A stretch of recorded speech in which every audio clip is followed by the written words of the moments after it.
ಇನ್ನು ಈ ರೀತಿ ದುರಂತ ಆಗದಂತೆ ಕಠಿಣ ಕ್ರಮ ಕೈಗೊಳ್ಳಬೇಕು ಅಂತ ಆಗ್ರಹಿಸಿದ್ದಾರೆ ಕೇಂದ್ರ ಸಚಿವ ಕುಮಾರಸ್ವಾಮಿ. ಬೆಂಗಳೂರಿನಲ್ಲಿ ಮಾತನಾಡಿದ್ದಾರೆ. ಎಚ್ಡಿಕೆ ಕೇಳೋಣ ಬನ್ನಿ. ಇಲ್ಲಿ ಈ ರೀತಿಯ ಪ್ರಕರಣಗಳು ಆಗದೇ ಇರತಕ್ಕಂಥದ್ದಕ್ಕೆ ಸರ್ಕಾರದಿಂದಲೂ ಕೆಲವು ಗೈಡ್ಲೈನ್ಸ್ ಅನ್ನ ಮಾಡೋದಷ್ಟೇ ಅಲ್ಲ, ಇಂತಹ ಒಂದು ಸಂದರ್ಭದಲ್ಲಿ ಈ ಖಾಸಗಿ ಮಾಲೀಕರುಗಳು ಈ ದುಡ್ಡು ಮಾಡಲಿಕ್ಕೋಸ್ಕರಲೇ ದೊಡ್ಡ ಮಟ್ಟದಲ್ಲಿ ದೊಡ್ಡ ಲಾಭನೇ ಇದೆ.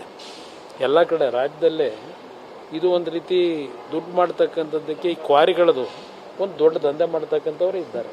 ಅದರಿಂದ ಸರ್ಕಾರ ಇಂಥ ಒಂದು ಪ್ರಕರಣಗಳನ್ನು ಕಠಿಣವಾದಂಥ ರೀತಿಯಲ್ಲಿ ಕ್ರಮ ತೆಗೆದುಕೋಬೇಕು, ಆ ಕುಟುಂಬಗಳಿಗೆ ಹೆಚ್ಚಿನ ಪರಿಹಾರ ಕೊಡಬೇಕು ಅಂತಕ್ಕಂಥದ್ದನ್ನು ನಾನು ಡಿಮ್ಯಾಂಡ್ ಮಾಡ್ತೀನಿ.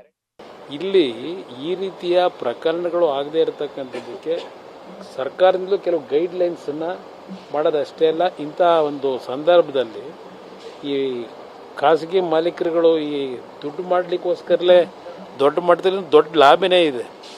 ಎಲ್ಲ ಕ್ವಾರಿಯ ಒಂದು ಕೂಲಿ ಕೆಲಸ ಮಾಡ್ತಕ್ಕಂಥ ಕಾರ್ಮಿಕರು 7-8 ಜನ ಮರಣ ಹೊಂದಿರತಕ್ಕಂಥದ್ದೇನಿದೆ. ಪ್ರಥಮವಾಗಿ ಆ ಮರಣ ಹೊಂದಿರತಕ್ಕಂಥವರಿಗೆ ಭಗವಂತ ಆತ್ಮ ಒಂದು ಶಾಂತಿಯನ್ನು ಕೊಡಲಿ ಅಂತಕ್ಕಂಥ ಒಂದು ಪ್ರಾರ್ಥನೆ ಮಾಡ್ತೀವಿ.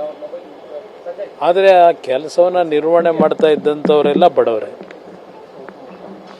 ನನಗೆ ಬಂದಂಥ ಮಾಹಿತಿ, ಮಧ್ಯಪ್ರದೇಶದಿಂದ ಇಲ್ಲಿ ಬಂದು ಕೂಲಿ ಕಾರ್ಮಿಕರ ಕೆಲಸ ಮಾಡ್ತಾ ಇದ್ದಂಥವರು 6 ಜನ